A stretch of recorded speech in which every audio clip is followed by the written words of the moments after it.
Hi, this is Aaron Wilson. We're previewing the Texans season opener on the road against the Los Angeles Rams.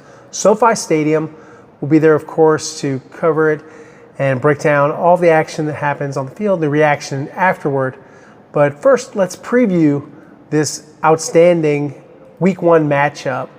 And for the Texans, this is our first look at, really a Nick Caley offense when it's not, dictated by the preseason, which is obviously, somewhat dysfunctional in terms of you're trying to evaluate. You're not trying to show your playbook. So we'll really get a full picture of Caley, scheme, philosophy, and so much else. But before we get too far into Caley, let's start with a couple of personnel notes and kind of give you guys the latest here on Friday afternoon.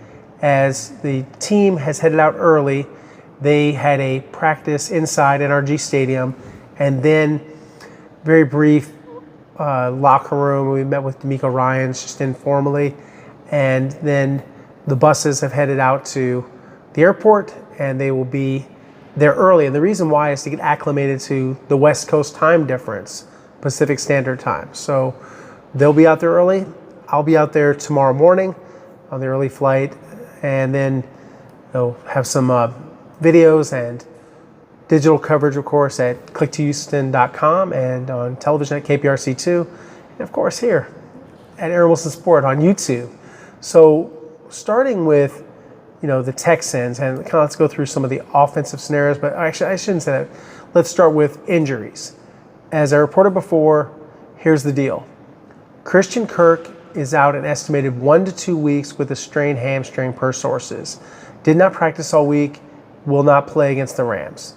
It is still up in the air whether he will be able to play on Monday night against the Tampa Bay Buccaneers. Hopefully he can. If he cannot, then Jalen Noel will fill in, as we expect Jalen Noel to step into that role, and they have some confidence in Jalen Noel as a rookie, third-round draft pick from Iowa State, former Big 12 Special Teams Player of the Year.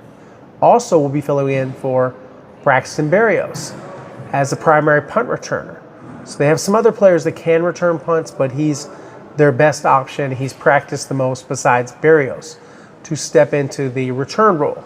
So what will wind up happening is you'll have that, and Berrios, we have heard that he could be out relatively short term, so maybe it's just a 1 week injury. We'll see how that goes. So not sure on that yet, but we'll keep monitoring that.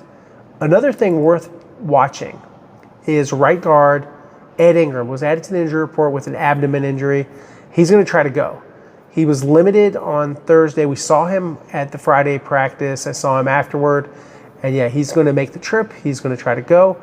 And if he can't go, that would cause a line shuffle. And my intuition and kind of what I know of the depth chart and what I would think they would do would be this. And that would be Titus Howard kicking back inside to right guard, Ariane Ursary moving back to right tackle, where he was starting and beat up Blake Fisher before they decided to go with him as left tackle, and then Cam Robinson would start at left tackle. So obviously they hope not to have to already have an instituted line shuffle, but underneath those scenarios, Laken Thomas will be the left guard and Jake Andrews will be your center. But what could change is 3 different positions: right guard, right tackle, left tackle. So a lot hinges on whether Ingram and his abdomen injury, whether he can go. So the hope is that he can, and I think they'll probably list him as questionable. We'll see on the injury report when it comes out later Friday afternoon. But the expectation is that they would rule out Berrios, rule out Kirk, and then Robinson is back, obviously, from his illness, has practiced 2 days in a row. So that's it for the Texans and the injury front.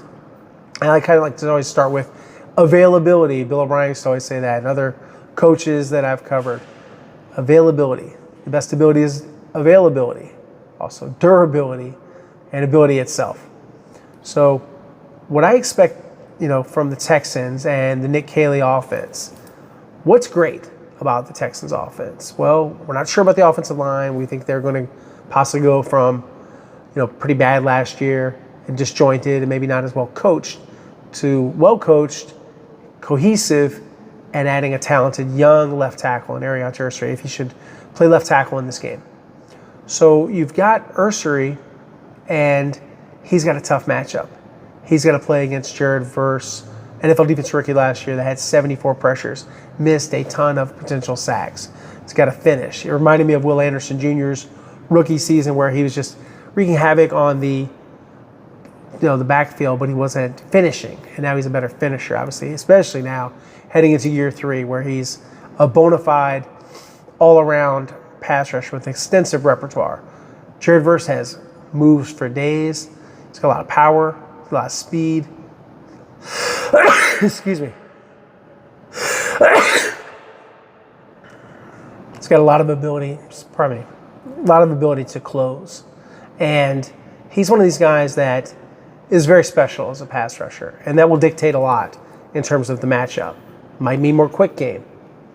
If they can't establish the run with Nick Chubb, they're going to have to throw it even more to Nico Collins. So lacking Christian Kirk, how much do they increase the targets for Collins? Are we talking 10 to 15 throws to him?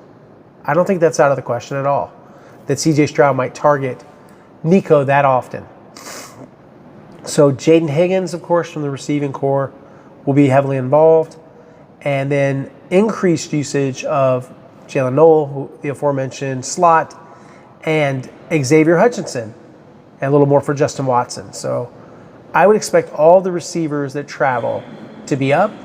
I think they could call on some reserves from the practice squad, possibly elevate Jared Wayne. They have to be well stocked at the receiver position and have a readiness plan.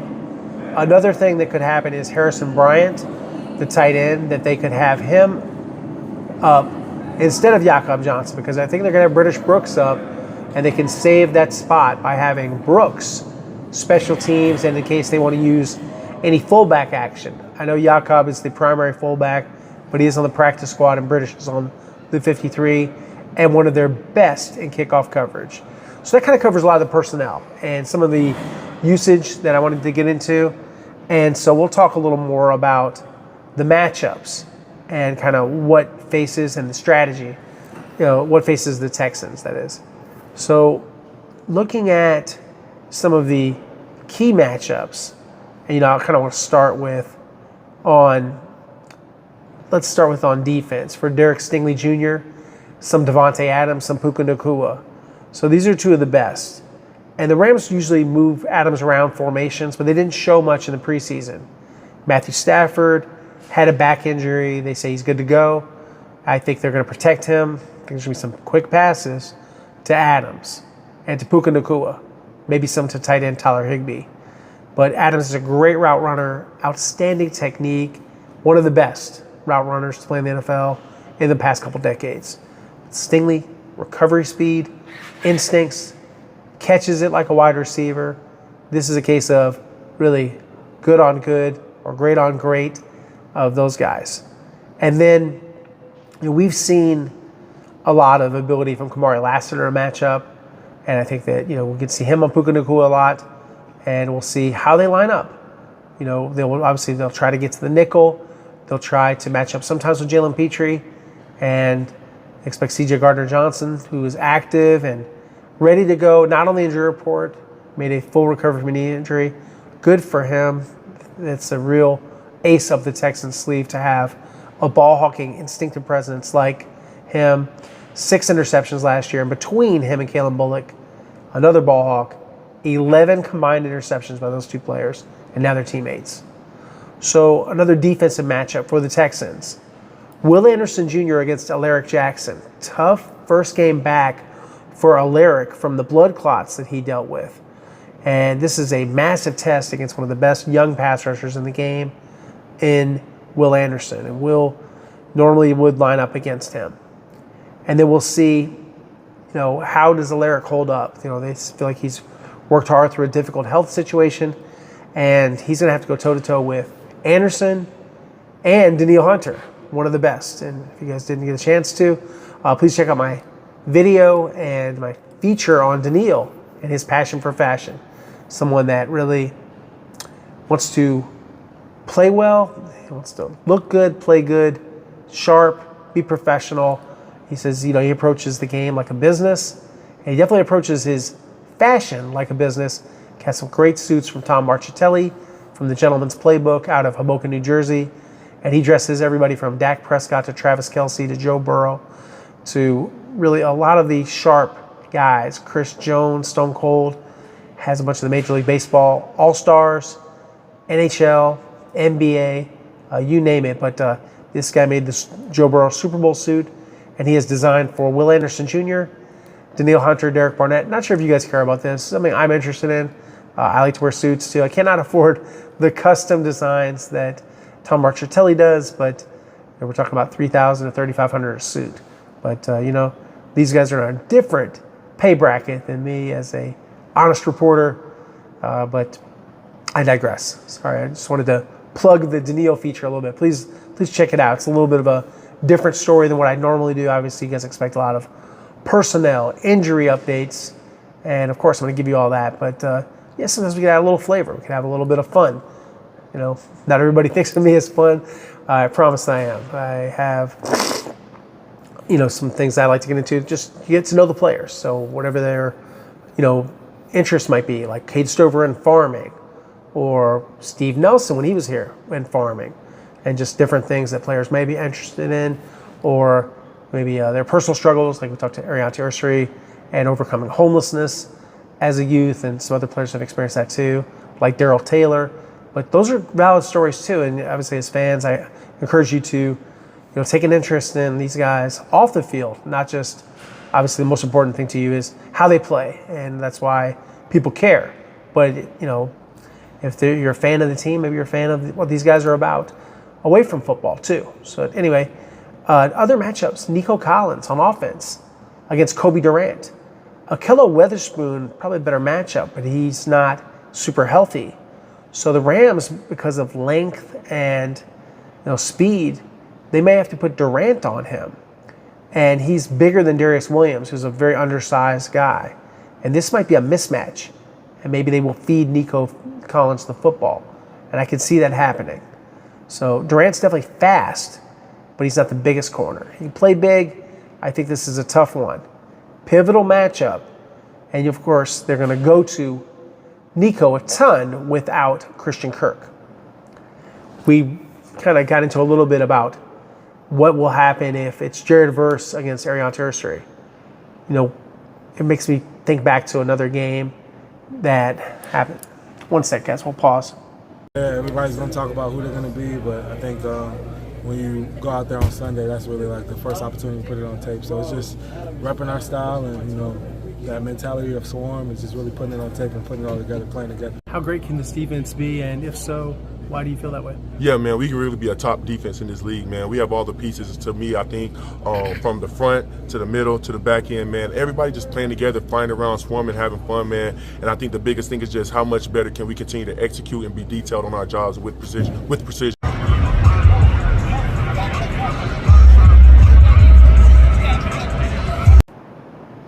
Right, and thinking more about this matchup between Jared Verse and Ariante Ursary, the Texans' massive rookie left tackle. Remember, he was up to the task in the preseason, not allowing pressures and sacks, playing a physical brand of football. And the Texans feel very good that he's a culture setter, a tone setter with his aggressive style. We'll see. I think it's going to probably work out that he can play left tackle, which he's prepared to play, and that's his natural spot. If the line shuffle happens, it happens. But I think he's going to probably play left tackle. I think they might want to give him some help. Jared Verse is a formidable bull rusher with speed. Big-time weightlifting guy. Worked out with Aaron Donald, of course, and you know how strong Aaron Donald is. And he was the NFL Defensive Rookie of the Year for a reason. The guy's a stud. And I think he's only gotten better by all accounts. So this is a tough matchup. Big-time bull rusher, collapses the pocket, and so got to match his strength. Got to build a wall to stonewall that type of pass rusher. So a new look offensive line, which will be tested by this whole Rams front with Poona Ford, with Byron Young, with Braden Fisk. It's a lot of guys, a lot of rush, a lot of run stoppers too. One of the matchups we haven't discussed all week, and I want to get into it, is Poona Ford It's like a fire hydrant of a nose tackle for the Rams against Jake Andrews. Jake Andrews is a new starter for the Texans. As you guys know, he played for the New England Patriots, claimed off waivers, played for Cole Popovich's Texans, new offensive line coach and run game coordinator, promoted from assistant line coach, played for him at Troy University. So we're going to see, how good is Jake Andrews. I can tell you, Poona Ford's very good and plays very low.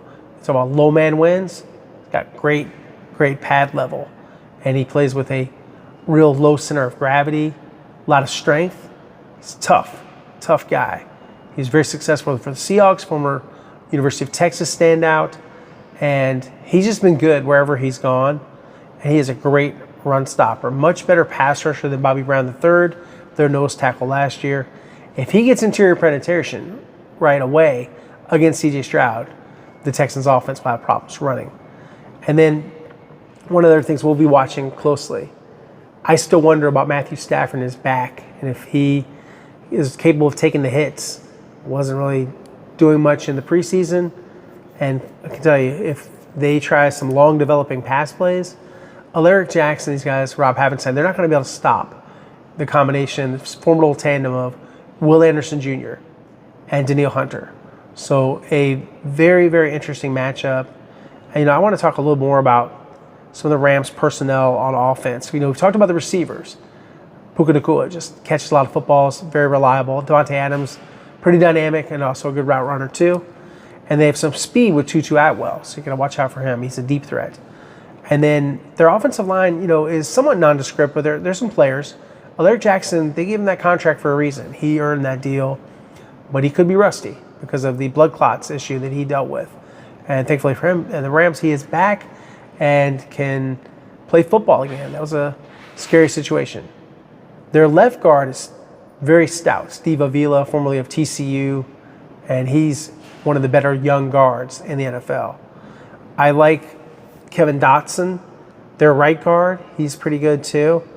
Rob Havenstein doesn't wow you, but he knows how to play. He stays in front of you. And then Coleman Shelton is viewed as a solid center, not a star. Tight end Tyler Higbee, who was coached by Nick Caley, is a good pass-catching tight end, and he can block a little bit. The backup tight end is Colby Parkinson, and they have Terrence Ferguson. Terrence Ferguson is an interesting player coming out of Oregon, so a good young player. And, of course, the backup to Stafford, if something should happen, if he should get injured, which obviously can happen in any football game, but, we're talking about a back injury. We'll see. Does it flare up? It'd be Jimmy Garoppolo. And the third quarterback is Stetson Bennett, the fourth. So running back, they've got a tackle-breaking guy that earned a big deal, Kyron Williams. He's a good football player, so they've got some thing in the backfield there. Blake Corum is his backup. So then, going through the defense. So, yeah, we talked about Braden Fisk. We talked about Poona Ford. Kobe Turner, underrated defensive tackle. Byron Young, a good rusher. And then, of course, the stud is Jared Verse and Braden Fisk, outstanding. Those are the two best rushers. And then linebacker, they kind of have a philosophy, organization. They don't really pay linebackers. They just let them go to free agency. But they have some instinctive guys in Nate Landman, Omar Spates. So those guys are good. And, yeah, like I said, the secondary, no stars, no Jalen Ramsey types like they've had before. So it's Akella Weatherspoon, who's questionable. It's Cam Curl and Cameron Kitchens are the safeties. And you have nickel, you have Quentin Lake. He's pretty good. And overall, there's some things you can accomplish, but you got to protect first. And the strength of their team, the engine, like the Texans talk about the engine for the Texans, the engine for the Rams is their front four. So, yeah, really strong group. You guys probably saw on the depth chart, Sheldon Rankins and Mario Edwards Jr. are the starters. The backups are Tim Settle Jr., Foley Fatukasi, and Tommy Tagiai. So that's kind of the lineup there. And then you've got, of course, the Danielle Hunters and Will Anderson Jr., Henry Choto.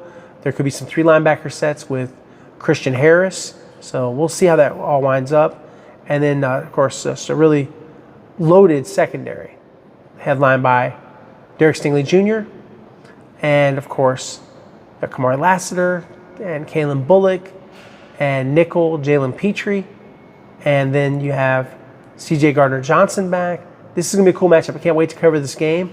And we'll see. Can the Texans start the season 1-0? Or are they going to be 0-1 or have a tie? Heading back from SoFi Stadium I kind of like their chances. I think they can win this game, but there's a lot of variables. And one thing that shouldn't happen is if the offensive line has to shuffle, that could send them down a tough path to try to win the game. Guys, thanks so much and appreciate you supporting the channel. We're now officially over 16,000 followers and appreciate all the people who have helped us grow. And I'm excited. I think it's going to be a great football season. Thanks for following along and watching, liking, and subscribing here at Aaron Wilson Sport, and also Twitter and X/Aaron Wilson NFL, and Instagram Aaron Wilson 7128, KPRC2, and www.click2houston.com. Until next time, guys, which will be tomorrow. Thanks for the conversation.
A big run up to this first game. How ready do you guys feel for some real football? Man, everybody's ready. I think the whole league is ready, all the fans ready. Y'all probably ready. So, yeah, we're definitely excited for sure.